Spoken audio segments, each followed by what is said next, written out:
Amici di Positive Vibration, benvenuti in un nuovo video.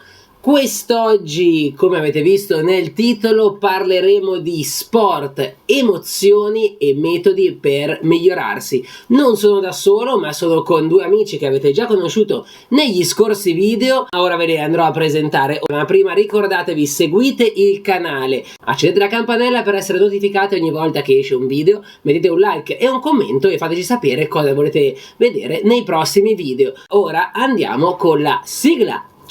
Live if you wanna live. Rastaman vibration, yeah. Positive vibration. Torniamo in studio qui da Fuerteventura negli studi di Radio Sol FM e siamo con Mr. Robin Van Linden, che avete conosciuto nell'ultimo video, e con la nostra Manuela Olistica, la Manu Olistica, che ormai è in più video che me. Ciao Manu, ciao Robin. Ciao. Allora, abbiamo detto che parliamo di emozioni, parliamo di sport e parliamo di modi per migliorarsi. Quindi l'idea è capire quanto conta lo stato emotivo nello sport e come arrivare appunto ad averlo al meglio. Abbiamo qui Robin, che come avete conosciuto è uno sportivo windsurfista che ha partecipato al campionato del mondo, mentre dall'altra parte abbiamo la Manu, che è una coach nonché operatrice olistica, e quindi ci potrà aiutare a capire quali sono le tecniche per arrivare a migliorarsi. Emozioni, si parla di gare, si parla di competizioni, e quindi l'emozione che più viene in mente è la paura.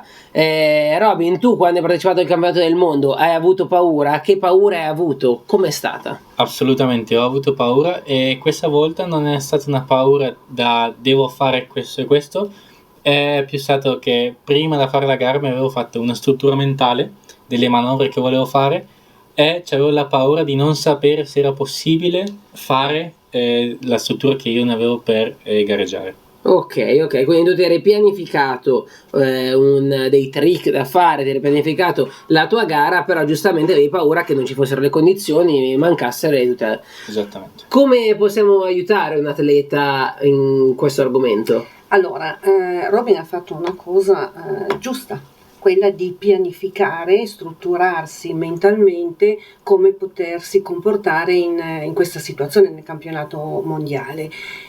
La linea sottile tra pianificare e avere un atteggiamento positivo, creare un pensiero positivo e poi rimanere intrappolati generando paura è sottilissimo.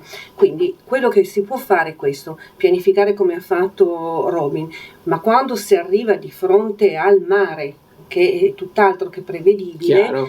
Bisogna essere molto elastici, nel senso che bisogna avere la consapevolezza che si è capaci, se si è stati capaci di arrivare ai mondiali, ma soprattutto se si è stati capaci di pianificare, o meglio generare un pensiero positivo, costruttivo, si è anche capaci a essere molto elastici. Quindi in quel momento lì si prende la nostra pianificazione e si amplia, non la si tiene stretta mentalmente. Chiaro. Devo fare, ok, questa tecnica va bene per questo, per quello, per quell'altro. Quando entro in mare, in questo caso Per lui surfista, quando entro in mare io so tutte queste tecniche, ma le riscombino per combinarle.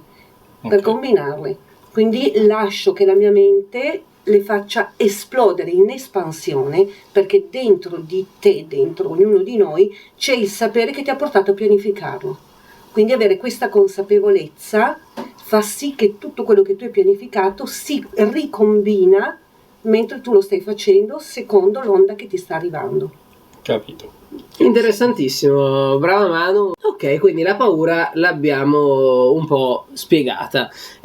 Ovviamente ognuno avrà le sue paure, e quindi contattate la Manu che vi potrà aiutare personalmente. Questo lo diciamo, lo diremo sempre durante il video. Perché come dicevamo anche un attimino prima, è ovvio che queste sono indicazioni di massima che possono funzionare. Poi ogni atleta, ogni persona ha la propria gestione emozionale e il proprio personaggio sabotatore. Esatto. E quindi capendo qual è la parte interna sabotatrice si dà la tecnica specifica. Esatto, esattamente. Grazie per essere arrivato fino a qui. Ti è servito questo video? Quando e di cosa hai paura? Possiamo aiutarti? Faccelo sapere qui sotto nei commenti. Non perderti il prossimo episodio in cui parleremo di stress, un'altra emozione molto diffusa di questi tempi, soprattutto nello sport. Ringrazio Robin Van Linden e Manuela Olistica e vi invito a seguirli sui loro profili social che trovate qui sotto in descrizione.